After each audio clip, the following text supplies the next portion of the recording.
We are now joined by a true legend of this sport, Mario Andretti, winner of the 1969 Indianapolis 500, a true legend of this sport. Mario, thank you so much for joining us here this morning. My pleasure, Nathan. Thanks for having me. As you can probably see behind us, we're surrounded by a massive pool of fans. Folks love you always, around any racetrack, but I think you and your family have something special around here. Can you take me through what back to normal race day morning is like for you, trying to navigate this paddock and enjoy the folks that just love to come and see you and give you a wave? Well, Nathan, wherever you need to be, you have to leave a bit earlier. I can imagine. It's so wonderful to have fans that love to engage, and that's what it's all about. That's what we're here for. That's what the sport, that's the enjoyment of the sport. This is showbiz, and they're the audience, and, obviously there's so much energy. Can you imagine when the fans weren't here, the difference? And we experienced that. I never thought in the world that we would ever experience that. How terrible that was. Mm-hmm. How, just insignificant in so many ways. And look at now, just, back to normal. So, yeah, the fans are everything. And, it's amazing. It's the way they express themselves. Mm-hmm. It's just your son Michael Andretti has a 5-car effort out there. Your grandson Marco is in this race. I think the stat that I remember, Marco, by starting this race today, actually passes Michael in terms of starts here in the Indianapolis 500. Crazy to think, because I know we think of Marco as a guy that is still so young and hopefully has many 500s to come. He started this race, what was it, at 19 in 2006, nearly won this thing. You guys as a family have been trying to win this race with a guy who has an Andretti last name for years. I know he's starting a little bit further back, right around 20th today, but do you feel like Marco might have the car to be able to surprise some people today? Well, I'm surprised how positive he's feeling, Mm-hmm. And he's one that doesn't put on an act, if you know what I mean. He says that they've done a lot of work. Obviously, they didn't have the speed to be up front qualifying, but they've really done a lot of work on the race setup. Hope it pays off. It's a long way to go for him, but here you never know. If you can really operate in traffic, that you should be okay. Then you never know what's going to happen up front. And as far as some strategies and whatever. But the fact that he's feeling good going in, that's a way to start. We talked to him after the first day of practice. I believe it was last Wednesday, after we just run the first day of practice on Tuesday. And I would agree, I sensed a little bit more of a calmness, maybe a contentness with Marco in terms of where his racing life has led him. He only ran the 500 in an IndyCar last year, but as he mentioned to us then, he was still coming off a full-time IndyCar season, so he was still maybe kind of in that mode of full-time or near full-time racing. He's now had a full year away from IndyCar. He's been doing some other things on the side, including SRX. Do you sense a little bit of a different Marco Andretti, a calmer one, and potentially a more competitive one out there on the track for this afternoon's race? Well, I think I do, actually, and the fact is that he's just choosing what he's doing. He said, I'm not going to be doing anything that anybody else wants me to do. I just want to control my own destiny, and like it or not, that's where I'm happy. So you got to go with that, and it's whatever melts your butter. That's the way I say it. And again, he's of age to certainly make his own decisions. And Indy seems to be the all important thing to him.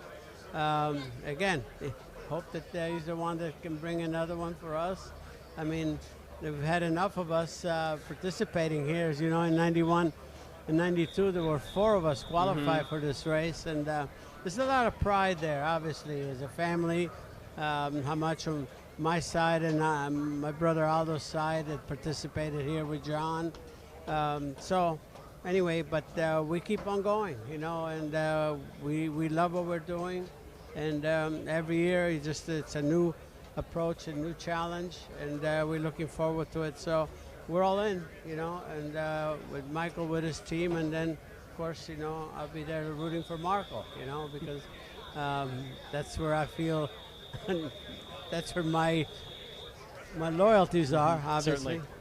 Certainly. Since you won your 500 in 1969, you started on pole before Marco started on pole. He finished runner-up. Michael had some great close chances in this race. What would another Indy 500 victory mean to this family that I know has put so much into IndyCar, of course, but into this 500-mile race that is the greatest spectacle in racing? Nathan, I don't know if I can even express that. Obviously, we'd have a hell of a party. Can only imagine. Just no question. I almost feel like with everything we put into it, that we deserve it somewhere. We deserve a little bit of luck, if you will. As you know, many times Michael has been close to making this happen, and myself, I had my chances, but the reliability of today's cars, obviously, you have the best chance of finishing. That was not the case with the rules the way they were when I was active, or even Michael. So again, I think I always say that on my side, I think I was born 40 years too early, because my style would have really worked today. Because today, they just go from the get-go, patience doesn't work today, but patience worked in those days. I never had that. Never had the patience. Do you see a little bit of yourself in Colton Herta, for example? Well, yeah, I mean, I like to think so, mainly because I know his love also, his ambitions that he has just beyond here. Everything is important, obviously, and but he's looking to Formula One, in his career, and then obviously finishing his career here like I did. So yeah, there are a lot of things that seem to have some similarities, if you will, and I just love the kid. I love the young man, just his approach, his demeanor, and what he's been able to do so far, which is real, no question. I think on a Formula One stage, he will make America proud.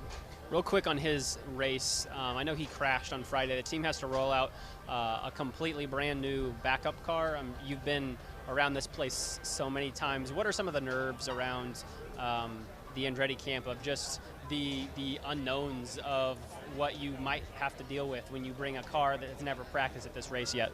Well, obviously, there are some unknowns, but I have the confidence in the team, the knowledge they have, the data they have. And he'll be in a good car, and I'm not concerned about his approach or how he feels.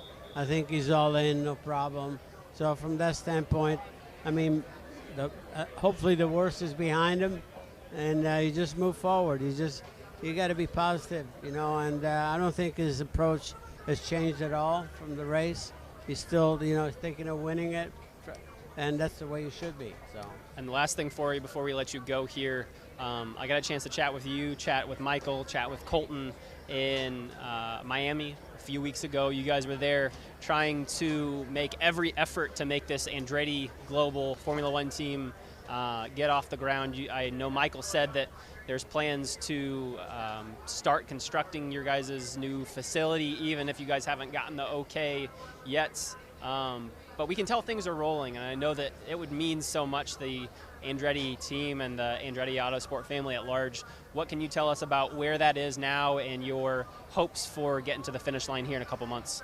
Well, Nathan, I can tell you that we are vigorously working every single day toward that.